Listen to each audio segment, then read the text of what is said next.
Hydrogen bomb खुद पर पड़ा भारी। राहुल गांधी की बड़ी मुश्किलें, अंजनी मिश्रा करेगा एफआईआर। राहुल गांधी के फर्जी वोट चोरी के दावों की अंजनी मिश्रा ने खोली पोल। जिसका नंबर राहुल गांधी ने स्क्रीन पर दिखाया, उसने राहुल गांधी को किया बेनकाब। लोकसभा में विपक्ष के नेता राहुल गांधी ने बीते गुरुवार को एक प्रेस कॉन्फ्रेंस की, जिसमें उन्होंने महाराष्ट्र और कर्नाटका में वोटर लिस्ट में धांधली के गंभीर आरोप चुनाव आयोग पर लगाए।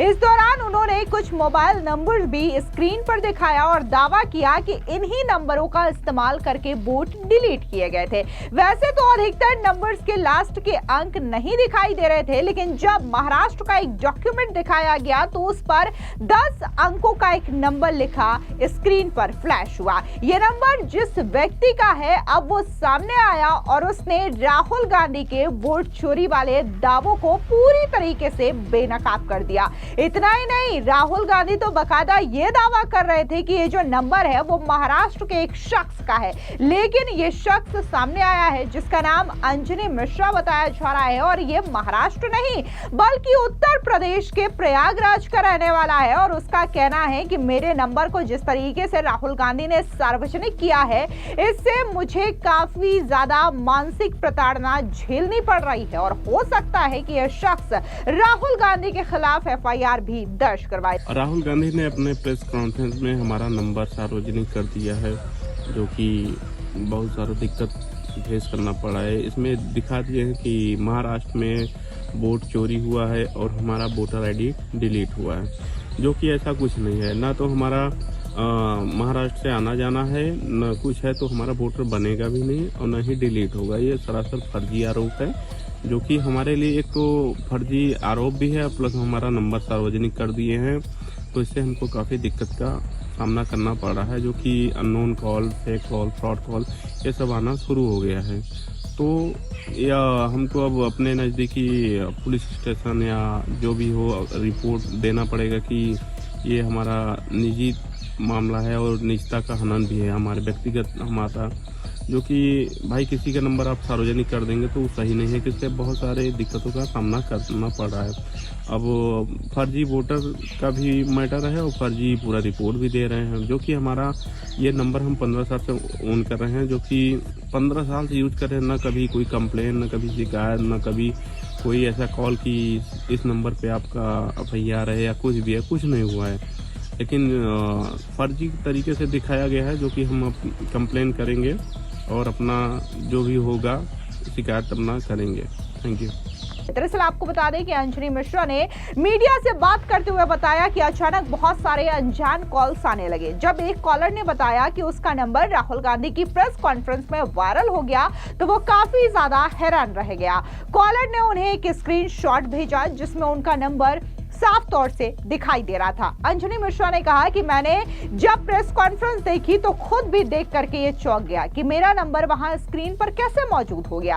अंजनी मिश्रा ने साफ कहा कि वो प्रयागराज के मेजा के रहने वाले हैं, उनका महाराष्ट्र से कोई लेना देना नहीं है। वो कभी कभार कहीं बाहर जाते हैं, लेकिन महाराष्ट्र में ना तो रहते हैं और ना ही वोट डालते हैं। उनका वोटर आईडी भी प्रयागराज का ही है। उन्होंने ये भी कहा कि ये मोबाइल नंबर वो पिछले 15 सालों से इस्तेमाल कर रहे हैं और ये उनका प्राइमरी नंबर भी है।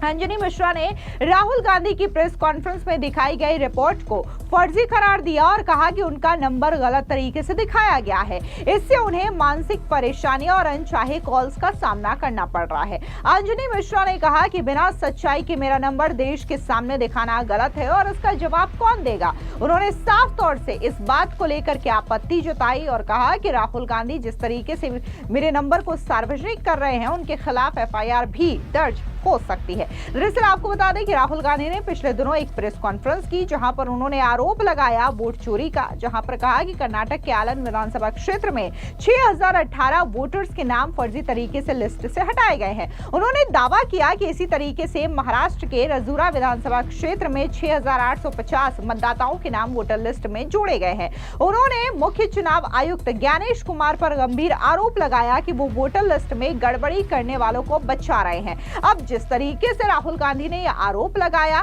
बीजेपी ने खोल करके राहुल गांधी पर पलटवार किया। जिस तरीके से राहुल गांधी ने आरोप लगाया तो महाराष्ट्र के मुख्यमंत्री देवेंद्र फडणवीस ने राहुल गांधी को आड़े हाथों लिया। क्या कुछ उन्होंने कहा, आप भी सुनिए। राहुल गांधी इन्होंने hydrogen bomb, hydrogen bomb, hydrogen bomb इस प्रकार की जो घोषणा की थी तो पूरा देश सकते में था कि अब कौन सा बम राहुल गांधी फोड़ने वाले हैं। लेकिन ये तो ऐसा बम था कि जिसमें कोई आवाज ही नहीं थी, फुसा बम था, फुस बम था, इसमें कुछ नहीं था। इस प्रकार से ये बम भी नहीं था, यानी खोदा पहाड़ और चूहा भी नहीं निकला। लेकिन मैंने इससे पहले भी कहा है, राहुल गांधी ये सीरियल लायर है, ये सफाई के साथ झूठ बोलते हैं। और मैं एक ही चीज के लिए उनको मार्क्स दूंगा कि लगातार मीडिया के सामने आकर, नेशनल मीडिया के सामने आकर इतने सफाई से झूठ बोलना, ये भी अपने आप में एक बहुत बड़ी कला है जो शायद देश में अब उनके ही पास बची हुई है। इससे पहले राहुल गांधी जी को इलेक्शन कमीशन ने कई नोटिसेस दिए कि आपके पास अगर कोई सबूत है तो लाकर पेश कीजिए। वो कभी गए नहीं, न्यायालय के सामने वो सबूत लेकर जाते नहीं, कहीं पर भी वो सबूत देते नहीं है, लेकिन बोलते ऐसे मानो सारी चीजें उनके पास हो। राहुल गांधी ये लगातार झूठ बोल रहे हैं। ये हिटलर के मंत्री गोबेल्स की टेक्निक है कि लगातार झूठ बोलो तो लोगों को शायद सच लग जाए। लेकिन राहुल जी, ये टेक्निक देश में चलने वाली नहीं है। जब तक जनता के बीच आप जाओगे नहीं, आपको वोट नहीं मिलने वाले।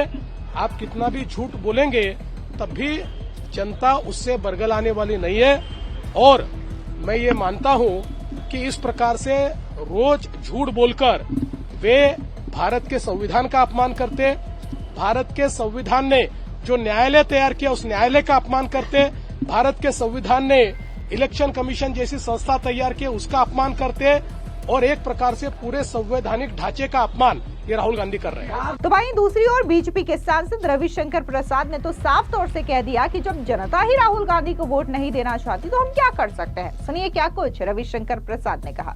राहुल गांधी संविधान समझते हैं। सुप्रीम कोर्ट गए ना, सुप्रीम कोर्ट ने सब दिशा निर्देश किया ना, कोई स्टे किया क्या? न कानून समझते हैं, न सुप्रीम कोर्ट के आदेश को समझते हैं, खाली संविधान संविधान किए रहते हैं। मोटी बात बहुत साफ है, राहुल गांधी को वोट नहीं मिलता तो हम क्या करें? और उनके इस लक्षण से और इस आचरण से, जिस तरह की वो बदजुबानी करते हैं, जिस तरह से प्रधानमंत्री विपक्ष पर हमले करते हैं, देश उनको कभी नहीं वोट देगा। मैं एक ही बात कहूंगा कि वो विपक्ष के नेता हैं, अपनी क्षमता से हैं कि परिवार के कारण है, लोग देश जानता है। लेकिन जब आप विपक्ष के नेता हैं तो कुछ तो संस्कारित बनिए, कुछ तो अच्छी भाषा का प्रयोग करिए। 14 से बोल रहे हैं कि सब मोदी जी की जीत फर्जी है, क्या मतलब है इसका? कुछ समझते हैं आप? राहुल गांधी इस देश की जनता का अपमान कर रहे हैं, राहुल गांधी इस देश के वोटर्स का अपमान कर रहे हैं। जिन्होंने नरेंद्र मोदी को इतना वोट दिया, जिताया, तो अब नहीं समझते हैं, तो जनता फिर जवाब देगी। ऐसा है, वो कोई बम ला दे, जैसे एक फुस हो गया ना, पटाखा निकला कर्नाटक वाला, ये भी फुस हो जाएगा। लेकिन सवाल ये है कि ना आपको संवैधानिक संस्था पर विश्वास है, ना आपको चुनाव आयोग पर विश्वास है, ना आपको कोर्ट पर विश्वास है, ना आपको मीडिया पर विश्वास है। आपको कहते हैं गोदी मीडिया, किस पर विश्वास है? सब जो राहुल गांधी कहेंगे वही सही होगा क्या? मैं बहुत भर्त्सना करता हूं। वहीं दूसरी ओर चुनाव आयोग की ओर से भी राहुल गांधी के आरोपों को सिरे से खारिज कर दिया गया। उन्होंने इन आरोपों को गलत बताया और बेबुनियाद करार दिया। चुनाव आयोग ने कहा कि वोटर लिस्ट में ऑनलाइन किसी का नाम डिलीट नहीं किया जा सकता, आम लोग ऐसा कर ही नहीं सकते। चुनाव आयोग ने आलन सीट को लेकर के कहा कि 2023 में वहां वोट डिलीट की कोशिश की गई थी और इसको लेकर के चुनाव आयोग ने खुद FIR दर्ज कराई थी। अब यहाँ पर गौर करने वाली बात यह भी है कि राहुल राहुल गांधी जिस आलन सीट को लेकर के दावा कर रहे हैं कर्नाटक की, वहां पर 6018 वोटर के नाम काटे गए हैं। ये राहुल गांधी ने अपनी प्रेस कॉन्फ्रेंस में कहा। लेकिन उसी आलन सीट से कोई और नहीं बल्कि कांग्रेस पार्टी का ही विधायक चुना गया है, यानी कांग्रेस पार्टी की जीत उस सीट से हुई है। तो वहीं दूसरी ओर जिस तरीके से राहुल गांधी ने अंजनी मिश्रा नाम के शख्स का नंबर वायरल किया, सार्वजनिक किया और यह बताया कि यह महाराष्ट्र से ताल्लुक रखता है और इसी के नंबर से कई सारे वोटों को हटाए गए हैं वोटर लिस्ट से, तो वो शख्स भी सामने आ गया और उसने यह बताया कि उसका महाराष्ट्र से लेना देना नहीं है, वो महाराष्ट्र में रहता भी नहीं है और ना ही उसका वोटर आईडी कार्ड महाराष्ट्र का है, बल्कि वो तो उत्तर प्रदेश के प्रयागराज का रहने वाला है। फिलहाल इस पूरी खबर पर आपकी क्या राय है, कमेंट सेक्शन में जरूर बताएं। धन्यवाद।